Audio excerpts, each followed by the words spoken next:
Welcome to Season 2 of the Practicing Presence podcast, where spiritual formation is fueled through a variety of practices rather than a single prescriptive time of devotion, where we discuss different spiritual practices that help us be more present with God, others, and ourselves. What's up, practitioners? What's up, friends? How we doing? So, we have had many conversations about divine creativity. I feel like we've been talking about this for a minute. A minute. I don't remember how many weeks it was, but we did a lot. We have talked about this a lot because it's important. Thinking about God as creator, if God is divine, creation is divine. Creating. The act is divine. That is divine. So yeah, there is a bunch of different ways you can create. Yeah, and I could have kept coming up with more stuff. We could have talked about this forever. Yeah, it was time. Divine creativity. Creativity being a divine act. I can't say it enough. The first thing the book tells us about God is that God is a creator. Mm-hmm. And that what God creates is good. And I think that, that's so... I think that's true for a lot of people, I maybe should say, I think it's true for a lot of people that they don't really view God as a creator. I think intangibly, intellectually, they're like, oh yeah, maybe God created, but... At the moment, he's governor. Yeah. Like in their everyday life, God is not creator. God is not handcrafted, master puppet maker over Pinocchio. Like any kind of metaphor you want where there's like love involved and cherishing involved. Because like we talked about that a lot. When you create something, you love that thing. Yeah. Like me, Clayton, he made his example was when you write, you don't let anybody critique your writing. Yeah, I don't really like people to critique my writing because it is like a part of me and I love it. When I communicate it, it's like, that's good. And for me, like I was picking on you, but like I have that too. I don't like it when people critique my cocktails. Yeah. The things that you critique or the things that you create, they're like a part of you. They're an extension of you. Yeah. And people don't walk around thinking about God that way. I think that's a shame because that's the first thing God told us, like the book told us that God was, is that God was a creator and what God created was very good. Sure. And so this entire series was me just taking their concept and laying it over all the things that people create. Man, I had ideas to go talk about creating like Excel sheets and I could have taken this so many different ways because I believe that the innovation, the creative parts of humanity are divine. Because look around. I mean, like, what's the thing that humans have done as mammals that other mammals have not done? Create. Like innovate, do things different than they've always done, change things. I guess, so here's the other thing, is creation naturally produces creation. Yeah. Because animals procreate. Be fruitful and multiply. Right. The innateness of creation is in all of us, is in everything, because everything recreates itself. For sure. At the very basic level. Yep. Humans have gone and created very good things. Mm-hmm. Fantastic things. Beautiful things. Created very, very terrible bad things. Well, so this is, I'm glad you brought this up. we might say that's not creation. It's destruction. It's destruction. It's the opposite. That's fair. Because when you destruct something, you have to apply force to it, right? You have to interrupt its activity. So let's take Hitler for an example, though. Okay. This dude created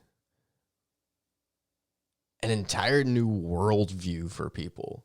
It's true. He created this. Fascism, yes. Yeah, fascism. He created this thing, this whole new worldview to go and destroy things.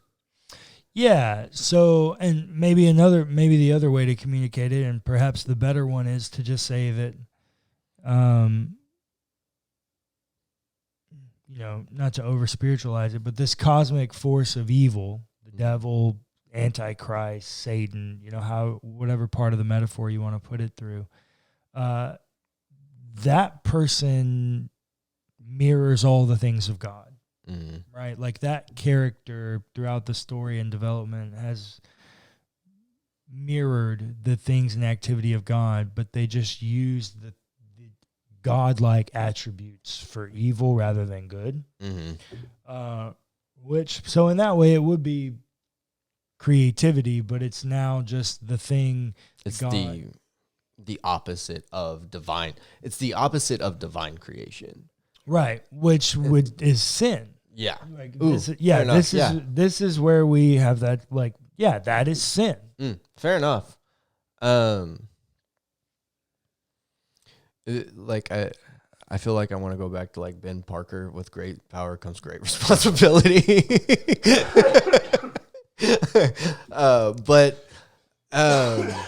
That's so funny. Yeah. I don't know, man. Creation is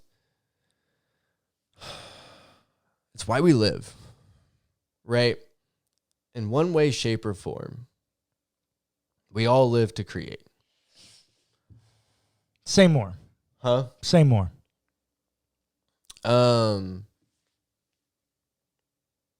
We are all looking to create. So at a very basic level, our bodies are creating life for itself, right? Right.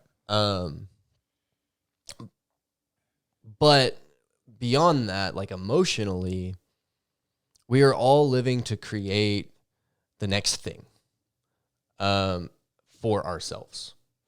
Addicts. Creating a way to the next fix. And even in daily life, creating that next dollar, creating my plans tonight. We are constantly in a state of creation, because what is next? Even if it's the same cycle, there is always a next. Even if that is, my next is to sleep. That's the next. Yeah, and I guess, you got to create that experience. You're creating a pathway of life. Yeah. I'm not sure I was thinking about creativity in that way. However, it does persist with my previous metaphor about mammals. The only thing that humans do differently. I need to think more about that. I need to think more about that. I think creativity, by its very nature, is an expression of ourselves. Even in your metaphor, right? By making the decisions you make, creativity is an expression of yourself. And that's impacted by trauma and life experiences and all the things. Yeah. And so what you create is affected by who you are. Right. So, we hope that we can heal in those ways, pursue restoration. They help us create those beautiful and good experiences and decisions and things. But I think by its very nature, creativity is like divine expression.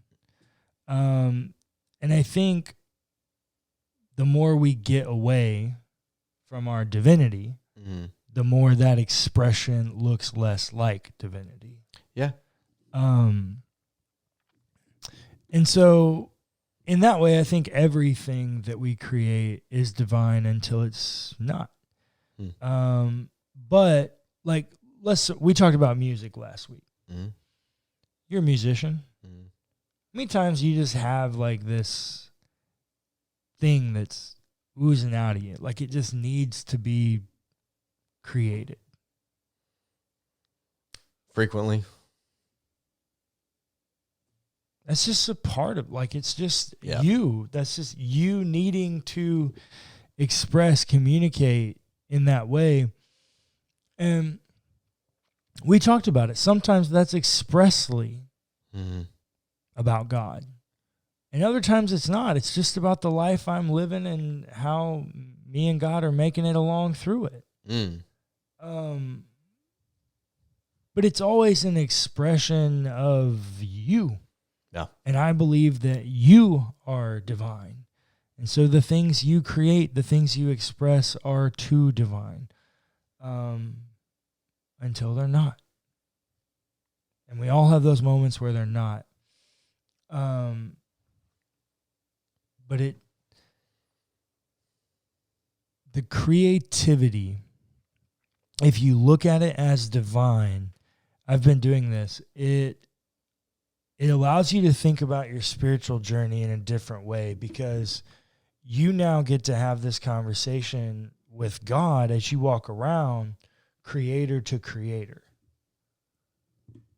You get what I'm saying? Like you get to now look at the world through the lens of creator and ask creator questions about creating. It's like it's like the parent-child thing, like passing down the torch. Right. Exactly. It's when you walk around thinking about this idea of divine creativity or concepts around creativity, it will give you a lens through which you'll view the world, or you'll put a lens over how you view the world. And you can ask creator those questions, which is great for the spiritual journey because it opens up a new perspective. You're being exposed to a new perspective, thinking about it in a new way that you hadn't been. And so you're having new and fresh conversations with God that you haven't had previously. And walking through life in a healthy headspace, thinking about faith as creation. Man, that does have to create like a very divine state of mind. Which, is that not the point of spiritual practices altogether?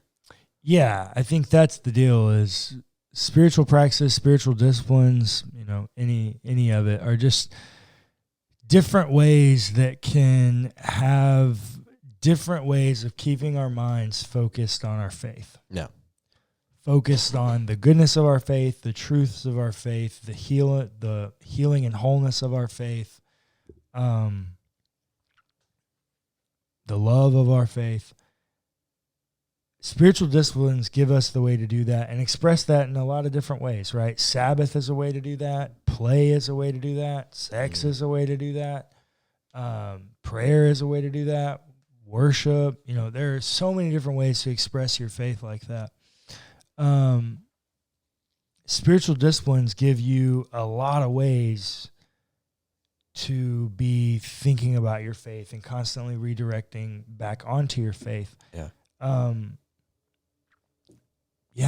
mean, I guess in some ways creativity is also that, as you walk around thinking about creating. But even just walking around with an appreciation for creativity. Ooh, that. Appreciating the creation of music, of art, of God's creation. Yeah, I work in a big fancy building at the AIG campus, and there's lots of art around. And it is not uncommon as I'm walking through my building, I see a piece of art, I'm like, thanks for that, God.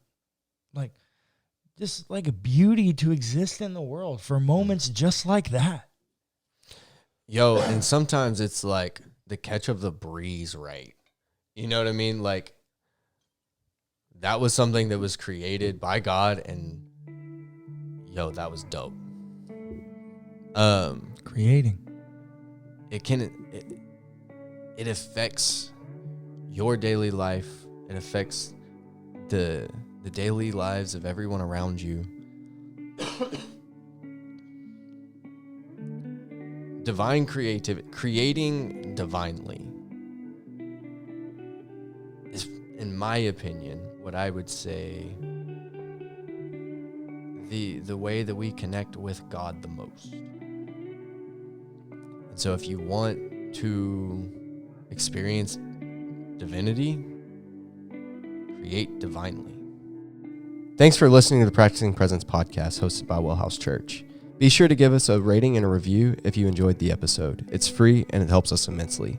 Also, feel free to check out our other podcasts.